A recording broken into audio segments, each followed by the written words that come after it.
Ahora sí, muchas gracias.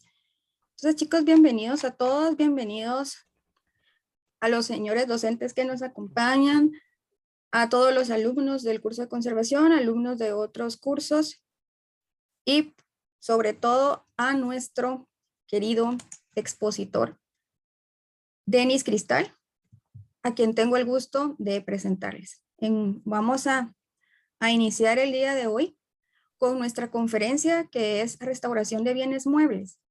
¿Por qué esta conferencia? Porque es importante. Es importante que nosotros conozcamos la diferencia que existe entre la restauración de bienes muebles y la restauración de bienes inmuebles. Y por ese motivo, el restaurador Denis Cristal pues tendrá a su cargo contarnos cuáles son sus atribuciones, los alcances, las actividades que desarrollan y cuáles son los criterios, y veremos que hay varias diferencias. Entonces vamos a iniciar con nuestra conferencia del día de hoy. Bienvenidos a todos nuevamente, de verdad es un gusto poder contar con todos y cada uno de ustedes y os voy a tener el gusto de presentarles y de compartirles un poco de la hoja de vida de nuestro expositor del día de hoy. Bienvenido, Denis. Muchas gracias, muy buenos días. Ahorita lo vamos a presentar.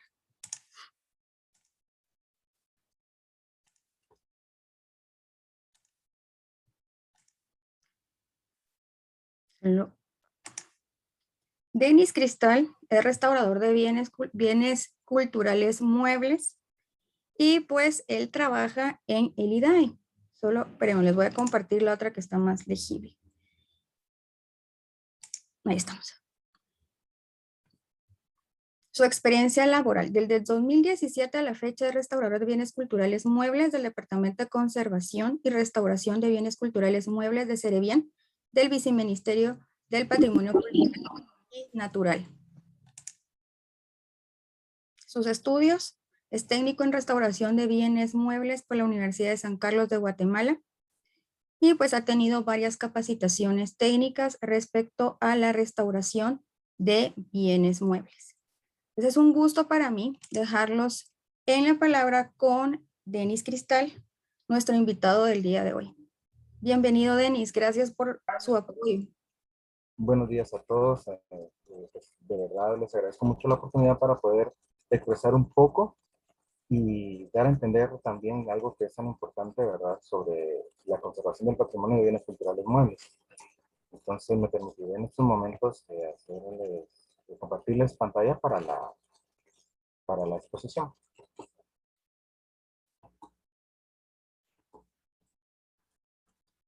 ¿Me indican ustedes si logran ver bien la presentación? Sí, ahí estamos, Denis. Ok, de acuerdo. Bueno.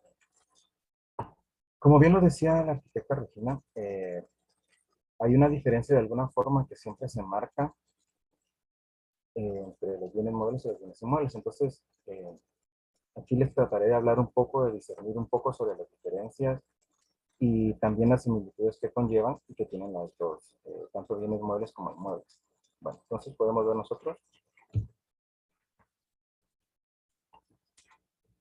Bueno, entendemos nosotros a la conservación de los bienes culturales como es un rubro, ¿verdad? Entonces, en el cual nosotros podemos encontrar diferentes circunstancias como lo son identidades, ¿verdad?, que delimitan y muestran a cada región, ¿verdad?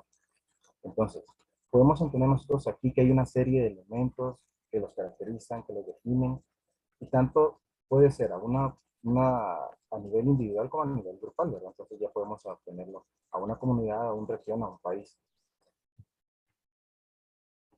Entonces también podemos ver nosotros. El patrimonio lo podemos dividir en dos grandes circunstancias, ¿verdad? Como lo entendemos, que es el tangible y el intangible. En el patrimonio tangible, como su palabra bien lo dice, se refiere a toda aquella circunstancia o todo aquello que nosotros podemos tocar, ¿verdad? Entonces, la materialización en sí de lo que puede ser un bien patrimonial. El patrimonio intangible, ¿verdad? Creo que eso lo entendemos también todos, como su palabra lo dice, que no se puede tocar directamente. Entonces esto lo entendemos como las conformaciones o demostraciones que tanto tienen una comunidad, que demuestra una cultura y que va en torno y relaciona a su idea de vida, ¿verdad? A sus visiones, a su cosmovisión, a su cosmogonía. Entonces todas estas circunstancias. Por ejemplo, podemos ver aquí como un ejemplo en el tangible, ¿verdad?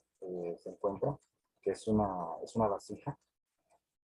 ¿Por qué? Porque la podemos tocar. En el patrimonio intangible podemos encontrar,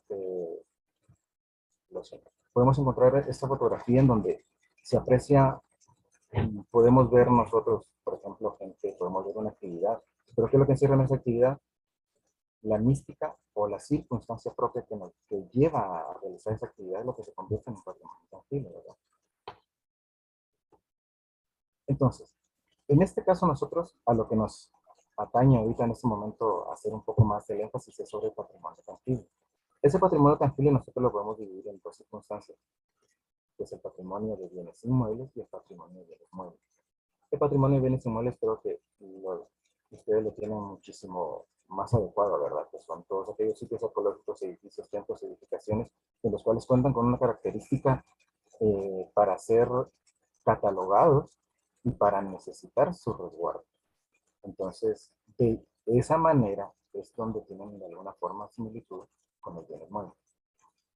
La diferencia con los bienes muebles es de que son todos aquellos objetos o piezas, arte, material, archivos, esculturas, textiles, cerámicas, vidrios, orfebrería, que son consideradas tanto a nivel comunitario, a nivel región, como a nivel individual. ¿Por qué recalco a veces lo del nivel individual? Se da a veces la circunstancia que se deja de lado ciertos artículos, ciertas piezas, por contener diferentes criterios o por denominarlos de alguna forma distinta, ¿verdad? Entonces, podemos entender en ese sentido como una generalidad. Los bienes culturales muebles, entonces, como les comentaba, ¿verdad? Comprendemos nosotros que se ha considerado un bien patrimonial mueble a las obras de arte en sí, pero de alguna manera es una idea que se ha generado alrededor de una sola forma o de una sola línea de pensamiento. Pero también con esto nosotros tenemos que entender un poco, donde por ejemplo que se ha dejado de lado otras expresiones, como les comentaba, ¿verdad? Puede estar eh, todo aquel material que es capaz de aportar datos, aportar, de tener un interés social. Entonces, por ejemplo, podemos encontrar, se oye decir mucho, ¿verdad? Que se considera una obra de bien cultural mueble a partir de los 50 años, ¿verdad?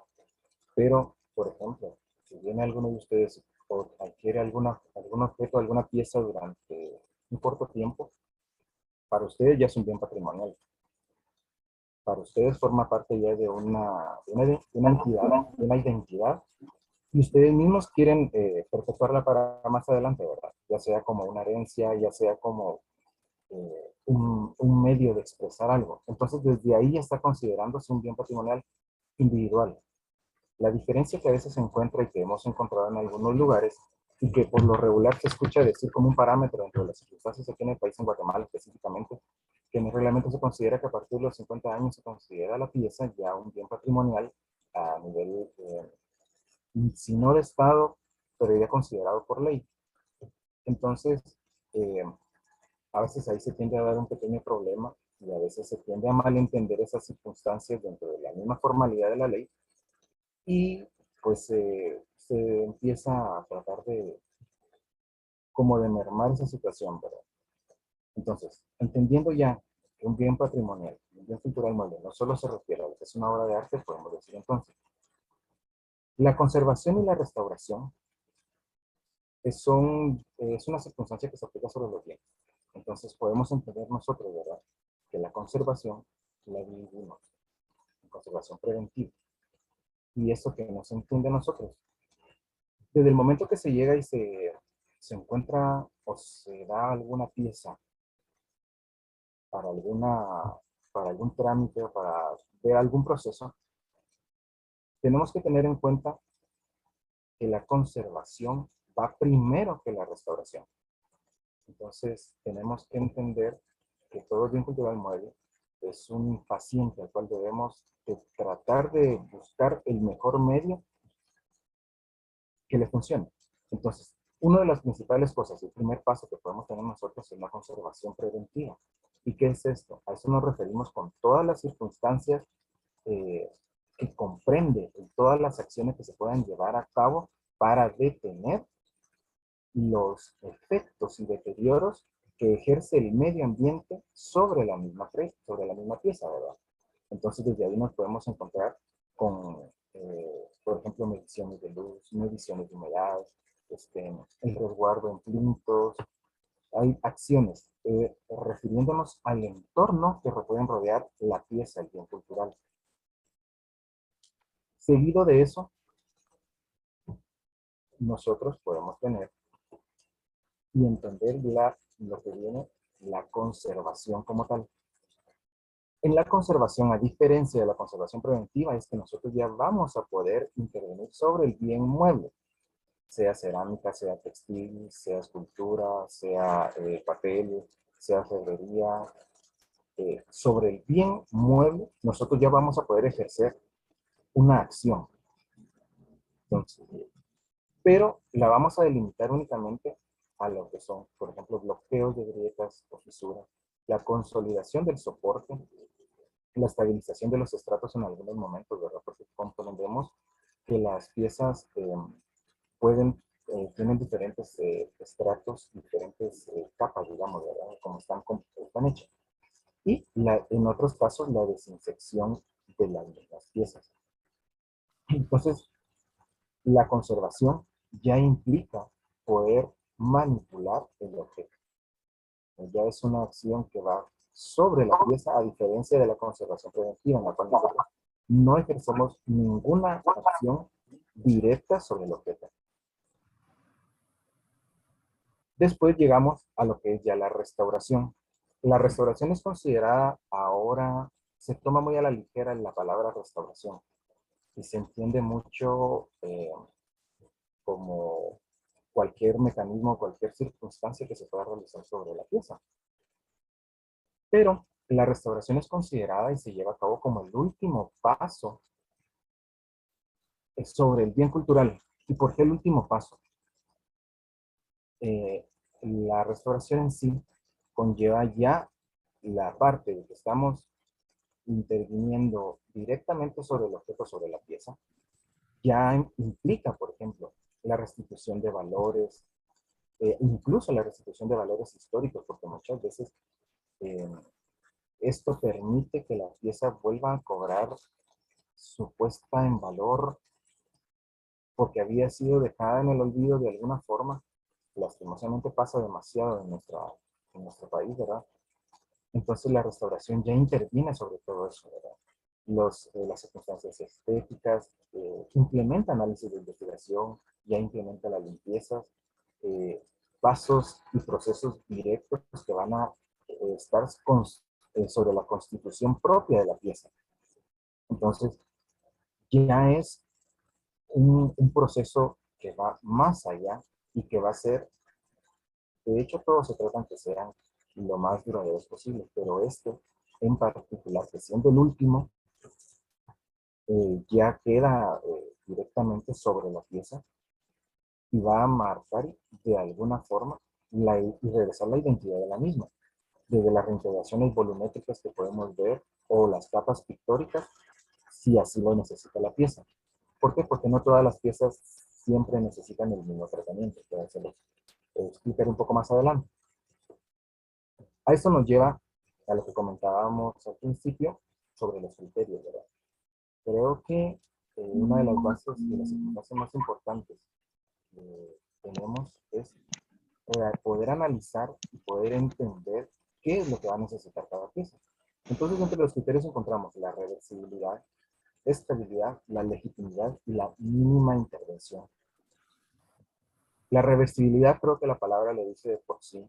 Entonces, es poder tener el momento de hacer reversible cualquiera de los procesos que hayamos hecho en la pieza ya en el paso de la restauración. Es muy importante que aquí tener en cuenta que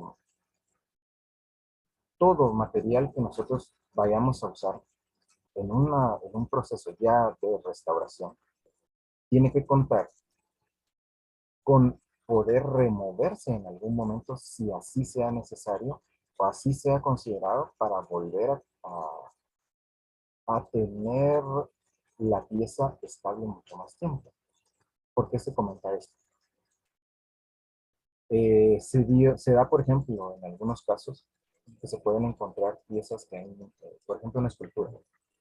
En algún momento decidieron cubrirle alguna oquedad con masilla de carro. Entonces, en ese momento ellos saben que tenemos alcance y lo consideraron viable.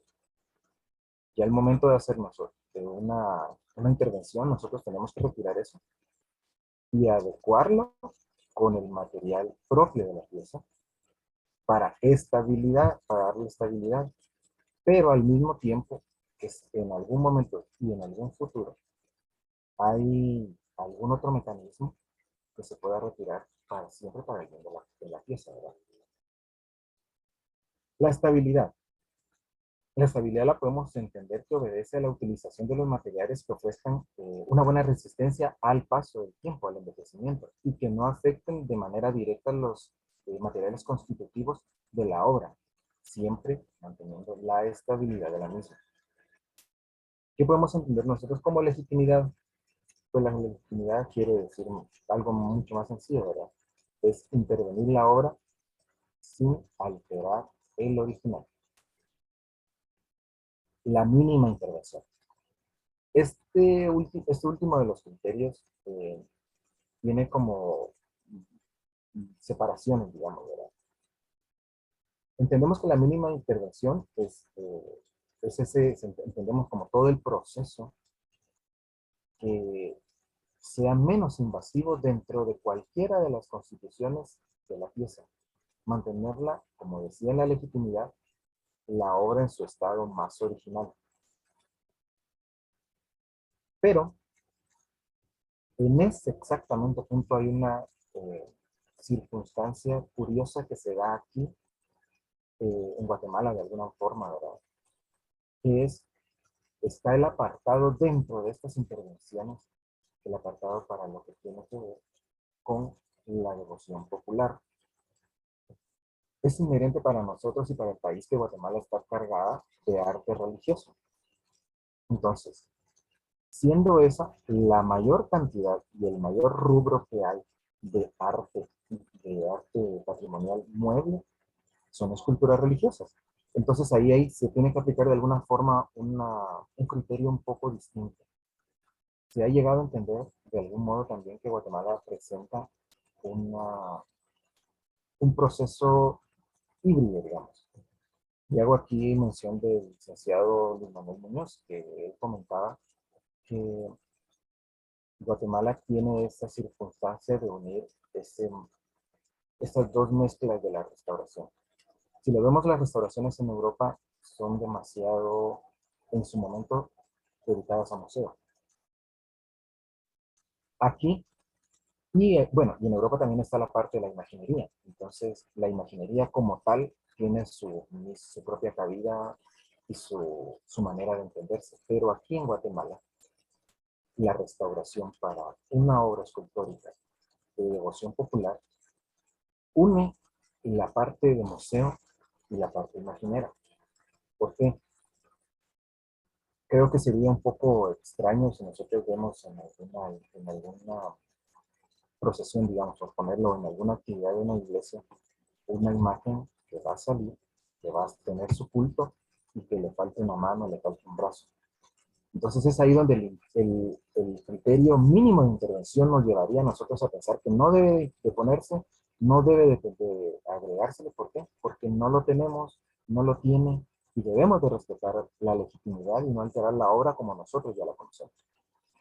Pero entonces es ahí donde entra la parte de que mostrar y revitalizar y regresarle a la pieza su valor, su puesta en valor precisamente. Entonces es ese apartado dentro de toda la restauración de bienes muebles en Guatemala la diferencia con el patrimonio religioso, porque siempre se va a buscar la restitución y la puesta en valor de cada bien. Entonces ahora podemos entender, ¿verdad?, que para una correcta intervención en un bien cultural es necesario, ya teniendo los criterios, crear un grupo, en el proyecto, un grupo interdisciplinario. Tenemos que tener en cuenta nosotros, y tal vez aquí es una palabra que es graciosa, ¿verdad?, pero no somos todólogos. Ninguno es un todólogo. Tenemos que reconocer cada quien nuestros límites y nuestras capacidades de acuerdo a nuestra formación y especialización. Entonces, nosotros nos podemos hacer valer de diferentes apoyos, ¿verdad? Entonces, pues, como son fotógrafos, químicos, ingenieros, físico-químicos, arquitectos en su momento, ¿verdad? Arquitectos estructurales, herreros, historiadores, técnicos radiológicos, porque hay muchas circunstancias y pasos que vamos a tener que ver en el transcurso para llegar a la intervención de un bien mueble, ¿verdad? Sin embargo, en el momento de que ya se escogen y se tienen ya se han elegido los criterios sobre la pieza que se va a tratar, podemos entender también que está como primera instancia dentro del proceso. Es una de las cosas que nos ayuda el tener un examen organoléptico directo en la pieza. Y a eso que nos referimos, ese primer examen en instancia que se puede llegar a ser in situ, en los cuales van a intervenir nuestros sentidos como primera medida de medición y primera circunstancia para poder obtener algunos datos. En eso nosotros nos vamos a encontrar con las tecnologías aplicadas. ¿A esto qué me refiero? Como les comentaba, podemos hacernos apoyo de diferentes mecanismos para llegar a obtener un diagnóstico correcto del bien a tratar. Entonces podemos encontrar ya en estas épocas dispositivos en los cuales podemos mejorar cualquier dictamen, cualquier diagnóstico o resolver cualquier duda sobre la misma obra, ¿verdad? Entonces contamos con exámenes de rayos X, de rayos UV, tomografía de luz infrarroja, macro y microfotografía, que son tan importantes.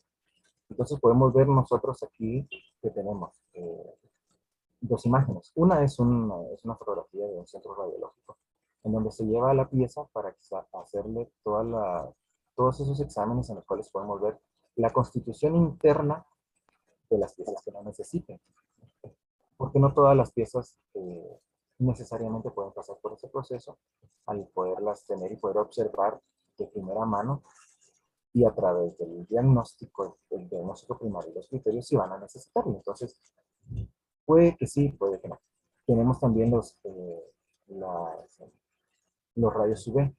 Por ejemplo, podemos ver ahí que hay una imagen en donde se ven unas flores. Es lo que nosotros miramos a través de los rayos UV.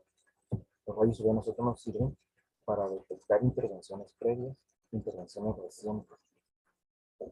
El espectro de la luz y de los rayos va a fluctuar en cuanto a los componentes químicos que pueden tener cada material. Entonces, por ejemplo, es muy frecuente encontrar, por ejemplo, en este caso que es una tabla, un óleo sobre tabla. Podemos encontrar varias constituciones de la obra, podemos encontrar estratos. Dentro de eso se utiliza mucho un material que es carbonato de calcio. Entonces, este material exactamente va a vibrar de diferente manera como va a vibrar un óleo en estos exámenes. Las partes más blanquecinas que podemos encontrar y que podemos ver son las partes que tienen más carga de ese pigmento blanco y las otras más oscuras son las que menos tienen. Entonces, podemos mediante estos exámenes determinar si ha habido una intervención reciente sobre el bien cultural y qué tanto puede estarle haciendo daño o si es necesario se puede dejar. En ese momento y en ese transcurso quiero tal vez comentar y decirles algo. Se encuentra mucho y se escucha sobre todo en lo que tiene que ver eh, con materiales que tienen una capa pictórica, sobre piezas que tienen capa pictórica, que se dicen, y en algún momento ustedes lo escucharán, que posee un retinte o tiene un retinte. Pero ¿cómo podemos entender también a veces un requinte, verdad? Y entonces, pues, se entiende, digamos, como una intervención total o parcial y que fue realizada con una sola intención, que fue disimular o ocultar daños existentes ya en una polifonía, tratando de imitarla. Pero en muchos de estos casos la transforman y normalmente no respetan los límites de las lagunas que se necesitan intervenir o suele tener una interacción y cambiar así ya constitutivamente la decoración del objeto, ¿verdad? Entonces, desde ahí, en estos exámenes de rayos UV, podemos determinar qué tanta intervención pueden tener, pero, sin embargo, no todas las intervenciones pueden considerarse malas, aunque se tilda y se sataniza mucho el que se diga un pretinte. A veces esas intervenciones son hechas con calidad y no necesitan removerse. Y al removerlas haríamos más daño sobre la pieza, ¿verdad? Entonces los procesos. Ya directamente sobre la etapa de los procesos, nosotros podemos entender. Ya tenemos el diagnóstico, ya tenemos la ejecución sobre la misma pieza. Entonces, ya tenemos y hemos localizado la problemática directa de cada circunstancia. Podemos ver nosotros tres imágenes. En la primera es una pieza escultórica de imaginería religiosa. Es un pie. Pero ¿qué es lo que podemos ver nosotros ahí? Ahí ya podemos ver que ya se decidió después del proceso de diagnóstico que se debía de eliminar un retinto o una intervención que lo que hacía era ocultar la, la parte propia de la pieza. Entonces, podemos ver que hay diferentes orillas de colores, ¿verdad? Llegando hasta una parte que se encontraba oculta, que es el encarnado original. La siguiente imagen que podemos encontrar es un textil. Ya después del proceso, después de la documentación necesaria, después de haber tomado los criterios justos para cada pieza, porque podemos entender y entender que cada bien cultural es como un paciente. No porque a mí, para quitarme el dolor de cabeza, me dieron una acetaminofén, puede que a alguien más, para quitarle el dolor de cabeza, necesite tomar una acetaminofén, porque pueden ser problemáticas diferentes y lejos de hacer un bien, puede hacer daño, ¿verdad? Entonces, de igual manera, tenemos nosotros que entender que un bien cultural mueble es un paciente, y cada paciente va a tener su propia historia clínica para entender cómo es que debe tratarse.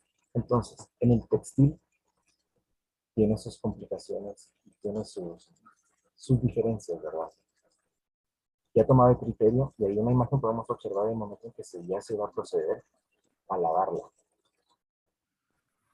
En la siguiente imagen podemos ver un material que es de concha nácar, madre perla, lo podemos llamar, ¿verdad? Es un grabado de madre perla, en el cual también se hace primero la etapa del análisis, la documentación necesaria, el estudio previo de lo que se va a hacer. Entonces ya se aborda la pieza para revitalizarla. En este caso, esta pieza se trabajó para devolverle el brillo y darle la limpieza necesaria que tenía, porque a través del tiempo, ¿verdad? La acción, como lo mencionaba, de los objetos físicos siempre van a mostrarse en la pieza. Los procesos, ¿verdad? Les comentaba. Podemos ver aquí en esta imagen una pieza escultórica que está muy dañada. Entonces, y podemos encontrar diferentes marcas. La consolidación es uno de los procesos en los cuales nosotros pretendemos para contener los estratos. ¿Qué son los estratos de las piezas? Los estratos son todas aquellas partes que van constituyendo desde un soporte hasta la última capa o hasta la última superficie que nosotros podemos ser visibles, como lo puede ser en el caso de una escultura, la polifonía en sí. En el caso de un cuadro tal vez no lo vemos tan visible, pero es una capa de barniz, una capa de protección. Encontramos también que tenemos que ver todos los mecanismos que estén a nuestro alcance y todas las pruebas necesarias para poder aplicar correctamente los pasos a seguir. Aquí en este momento, en esta imagen, podemos observar que hay varios distintas piezas de madera. ¿Por qué? A veces se necesita buscar la estabilidad de cada material, cómo van a funcionar, cómo va a ser eh, que se actúen ya al momento de intervenir el objeto mismo. Entonces, se hacen pruebas, por ejemplo, de adhesión, que es lo que podemos ver aquí, ¿verdad? Eran diferentes tipos de maderas en los que se estaban realizando las pruebas de adhesión necesarias para ver cómo podía reaccionar y cómo podía ser la reversibilidad a futuro, porque todo va unido y todo va armado de un solo hilo, digamos. Aquí podemos ver también en esta imagen, eh, es una fotografía de un dintel, al igual, ¿y por qué los pongo en este sentido? Podemos observar nosotros que son dos piezas, dos imágenes, dos objetos de madera. En uno encontramos policromías, encontramos más estratos, en el otro es la talla directa sobre madera. De igual manera se tiene que consolidar, se tiene que hacer todo el proceso previo. Enfatizo mucho en esto porque se toma mucho la ligera sobre qué hay que hacer en un bien cultural, qué se puede hacer, cómo se puede tratar, y muchas veces se hace daño. El tener una buena intención no siempre implica, no siempre representa que va a ser llevado a buen término, ¿verdad? Nuevamente, los procesos. Tenemos que encontrar qué material es más adecuado. Dentro de eso también está la parte de la restitución y la reposición volumétrica en cada diferente pieza, ¿verdad? Aquí les hago la muestra de una preparación para la reposición volumétrica que se puede utilizar en esculturas eh, en algunos procesos. O integraciones en diferentes soportes. Parte de todo el bagaje que hay del patrimonio en Guatemala, se encuentra también unas piezas muy curiosas, que son las, podemos llamarlas como piezas de forma multimatérica, porque encontramos que contienen diferentes técnicas empleadas, ¿verdad? Están las técnicas de la escultura sobre bulto, el alto relieve, el bajo relieve, eh, la tela encolada, podemos entender también eh, la cerámica, el moldeado, el vidriado, el soplado de vidrio, pero podemos observar en esta imagen cómo es. En esta pieza encontrábamos, a diferencia de la madera, tela. Entonces, tiene su soporte en madera. Sobre el soporte de madera tiene su constitución de un estrato textil de fibras. Y sobre ese estrato vienen ya aplicadas las siguientes capas, ¿verdad? Que son las bases de preparación para agregarle la policromía. Entonces, las piezas multimatéricas nos encontramos nosotros en Guatemala con algunas límites de que no se han definido tanto y no las se tienden a menospreciar. Esto dentro de los procesos, ya que hemos nosotros visto que se puede realizar, pasamos y encontramos también sobre la integración de la policromía. ¿Por qué? Les comentaba sobre las circunstancias de las piezas de arte que son consideradas como patrimonio vivo, que son las imágenes. Entonces, en este caso nosotros tenemos que a veces lograr y llegar a buscar con exactitud eh, la igualación del espectro cromático para que esa pieza se pueda apreciar tal cual y no verla desmejorada en su momento. Claro, en todos los demás, en todas las otras piezas podemos hacer una reintegración cromática siempre y cuando lo necesite y siempre y cuando sea de la mejor necesidad, utilizando, como ya les decía, los criterios de la reversibilidad, de la estabilidad y de la intervención. ¿Por qué? No vamos a tratar una pieza que fue hecha en época colonial y consta de una técnica de estofe muy delicada y nos la van a llevar y por hacer a la ligera pretendemos en vez de usar la técnica propia, usamos otros materiales que van a dañar la pieza, ¿verdad? Entonces tenemos que buscar lo idóneo. Parte de los procesos también, como le mencionaba, la limpieza. Aquí podemos observar que ya se estaba retirando parte de los excedentes que podían ocultar. En este caso era una fisura muy marcada y que hacía tener un desnivel en esa parte. Entonces se remueve, se quita para darle ya paso a los materiales de acuerdo a lo que se haya buscado y que sea de la mejor manera para la pieza de la pintura del molde. Dentro de todos los procesos, eh, como son diferentes áreas, ¿verdad? Quiero mostrarles tal vez un poco de diferentes circunstancias que se pueden encontrar y hacer. En las primeras dos imágenes podemos observar piel. ¿Por qué? Los bienes culturales muebles tienen una gran amplitud de materiales, de técnicas utilizadas. Entre esas, por ejemplo, a veces en las mismas esculturas está la reposición de parte de sus estratos, como lo son las pestañas, ¿verdad? Entonces eso implica haber encontrado el medio y los materiales adecuados para devolverle esa parte faltante, ¿verdad? Entonces nos encontramos con procesos, buscar desde la piel en el rastro, hacer los tratamientos necesarios, hacer los pasos de desecado para que después y posteriormente se puedan utilizar.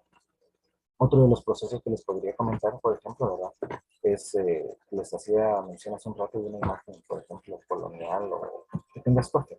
¿De qué nos referimos con el estoque? Pues que son imágenes o piezas escultóricas y no necesariamente en escultura, que podemos encontrarlos también incluso en material de papel.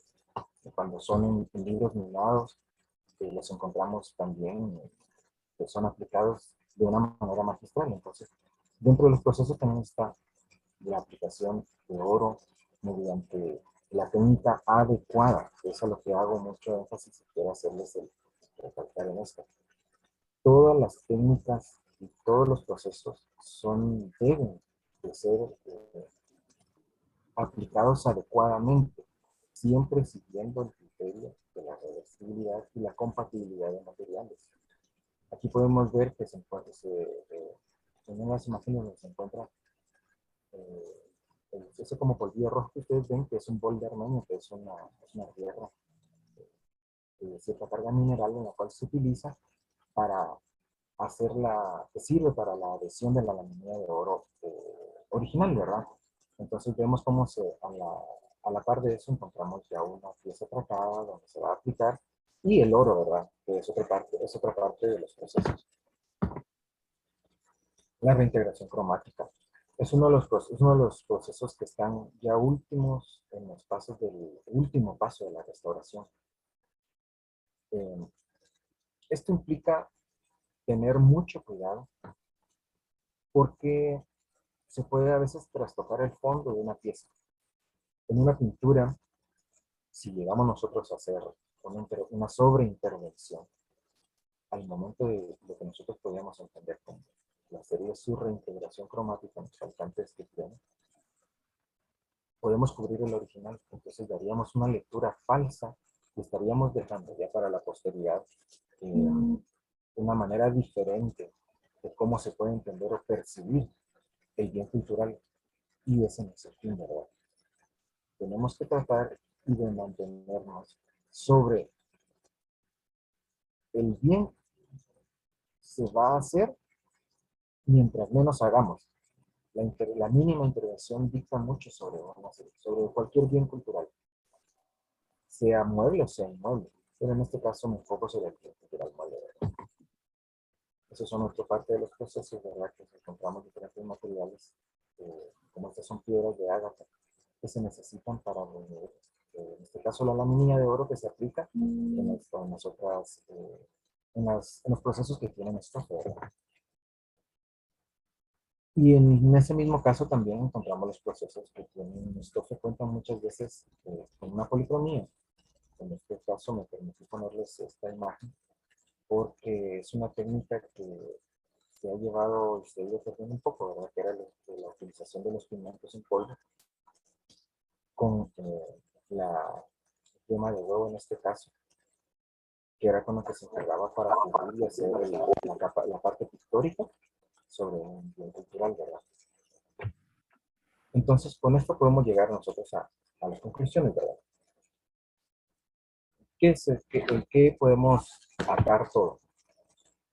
Una correcta intervención de un bien cultural mueble debemos de tener en cuenta que debe ser realizada por personal calificado, pues se cuenta con los estudios necesarios para la ejecución de cada proceso. Es muy importante que ante cualquier circunstancia nosotros nos cercioremos de que estamos llevando o haciendo de la mejor manera posible para que el bien patrimonial quede a futuro y se pueda entender en su lectura original. Entonces, ¿cómo se logra esto? A través de llevarlo con un profesional, ¿verdad?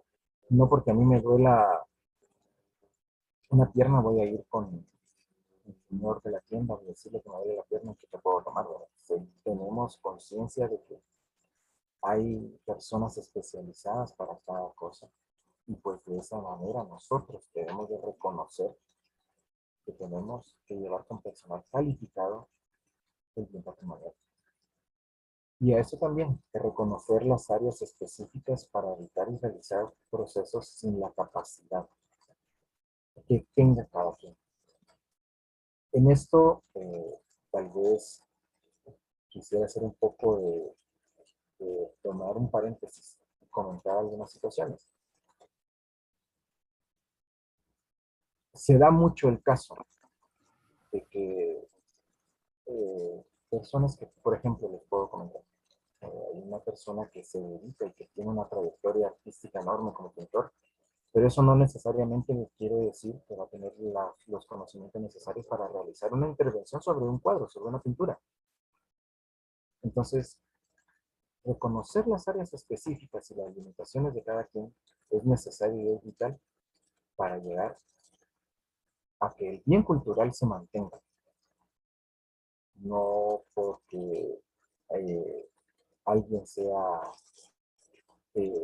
dibujante, va a poder o debería de hacer una intervención, por ejemplo, en una obra que tenga como base carboncillo. ¿Por qué? Porque puede alterarla, puede aplicarle su idea propia y entonces ya está alterando. Entonces, por eso hago énfasis mucho en esto. Todos tenemos que entender, yo como restaurador de bien cultural móvil, no puedo venirme a, a dictaminar sobre una edificación, sobre un bien inmueble, porque no tengo la capacidad necesaria. Puedo tener nociones, puedo tener ideas, pero debo de reconocer mi capacidad y mi profesionalización. De igual manera,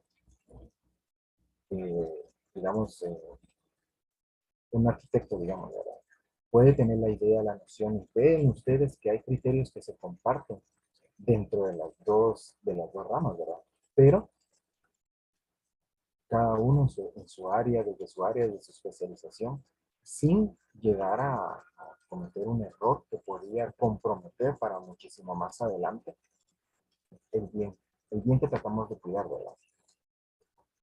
Entonces, muchísimas gracias, ¿verdad? Y como les digo, les dejo esta inquietud. De todos nosotros depende el resguardo del patrimonio para las futuras generaciones. Quiero que lo tengamos muy en cuenta y pues les agradezco mucho por su atención, de verdad, y muchísimas gracias. Pues estamos, ustedes dirán si necesitan alguna, alguna pregunta o algo así, ¿verdad? Muchas gracias, Denis. Gracias por su disertación. Muy interesante. Vamos a ir a la fase de preguntas, pero antes de ir a la fase de preguntas, que la arquitecta Da Paz se hará cargo ahí de las preguntas. Por favor, chicos, si alguien tiene alguna pregunta, la puede ir anotando al chat, o si alguien tiene alguna pregunta que quiera hacer de forma personal, puede levantar su mano y le damos la palabra. Los chicos de PPS van a enviar ahorita un enlace para pasar asistencia. Entonces, por favor, chicos, estén atentos, vayan respondiendo el Google Forms para su asistencia. Entonces, si alguien tiene alguna pregunta, háganosla saber. Y arquitecta Da Paz, el micrófono es suyo. Muy buenos días y muchas gracias por la conferencia. Tenemos una pregunta del arquitecto Quevedo de pregunta. ¿El remover la pátina en bienes muebles se considera parte de un proceso de conservación o cuál es el criterio en relación a la pátina? Ya, ok. Bueno, nosotros podemos entender también que la pátina como un proceso de envejecimiento natural en cualquier de los bienes muebles, ¿verdad? Pero, como lo mencionaba, el tener el estudio necesario nos puede llegar a entender y a demostrar que hay diferencia entre lo que es suciedad, por llamarlo de alguna manera, ¿verdad? La suciedad que está ocultando una obra a la pátina en realidad. Eh, Dentro de los procesos en una obra, eh, cuando se deciden hacer ya las limpiezas que pueden ser mecánicas o químicas, ¿verdad? Las limpiezas mecánicas son en primera instancia las que se toman porque no permiten que se invada tanto la obra. Entonces desde ahí podemos tomar limpiezas en seco, usando diferentes brochas o usando incluso eh, como, como borradores especiales para la limpieza, ¿verdad? Que podemos retirar cierta cantidad de suciedad. Pero siempre se mantiene esa parte que, que no constituye suciedad. Y es la pátina, el envejecimiento de la pieza misma, ¿verdad? Es de tener demasiado cuidado porque ese es un proceso en el que ya no hay un paso atrás. O sea, ya si nosotros nos excedimos en ese momento de la limpieza, podemos llegar a quitar verdaderamente la pátina que ya forma parte constitutiva de la obra. Y entonces ahí sí estamos realizando un daño, estamos creando, ya hicimos una sobreintervención.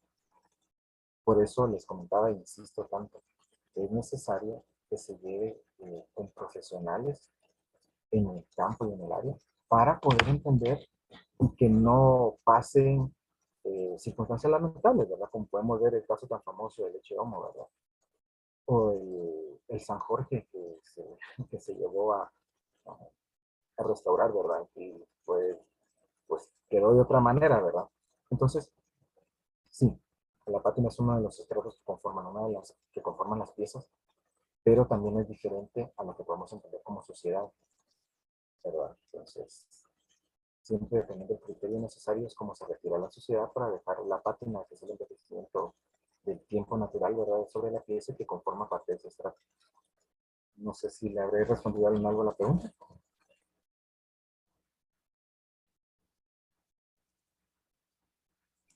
Muchas gracias, Denis.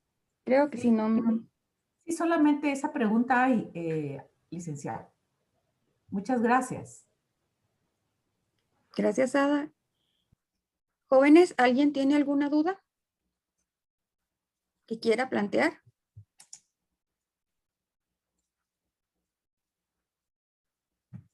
Ok, creo que no hay ninguno más. Gracias por ir respondiendo. Ok, muchísimas gracias a todos. Perfecto. Muchísimas gracias. Ok, perfecto. Gracias, licenciado Denis Cristal, se lo agradecemos muchísimo. Su participación ha sido de mucha importancia en la conferencia número 3. Es la tercera conferencia de esta serie de conferencias. Es un gusto para nosotros poder haber contado con su presencia en el día de hoy. Y pues queremos, además de agradecerle, compartir con usted un diploma de agradecimiento que dice así: la Universidad Mariano Gálvez de Guatemala, Facultad de Arquitectura, el Programa Permanente Académico Cultural y el Curso de Conservación de Monumentos otorgan el presente reconocimiento a Anser Denis Cristal Milán por su participación y contribución académica en la conferencia Restauración de Bienes Muebles, Criterios, dado en la ciudad de Guatemala en el mes de septiembre del año 2021. Lo firman la arquitecta Isis Calderón y la arquitecta Regina Godínez como coordinadoras de la actividad, así como el máster en arquitectura Julia Hernández, decano de la facultad. Le extiendo el agradecimiento de parte de los compañeros docentes, los estudiantes, el señor decano, por el tiempo que nos brindó, por su expertise, por todo el conocimiento que nos compartió, que es de mucha utilidad para todos. Como arquitectos creo que entender los alcances que tiene la restauración de bienes muebles, cómo estamos relacionados con la restauración de bienes muebles, cómo es importante tomar en consideración que cuando hacemos una restauración debemos formar grupos multidisciplinarios y definitivamente tenemos que tener, si nosotros deseamos también restaurar bienes muebles, debemos de capacitarnos y debemos de sacar o realizar los estudios necesarios para poder llevar a cabo este tipo de actividades. Pues muchísimas gracias a ustedes por la invitación, ¿verdad? Y pues de alguna manera siempre tratamos que todo esto se dé a conocer un poco más. Creo que la parte de la restauración ha estado vedada durante mucho tiempo en Guatemala.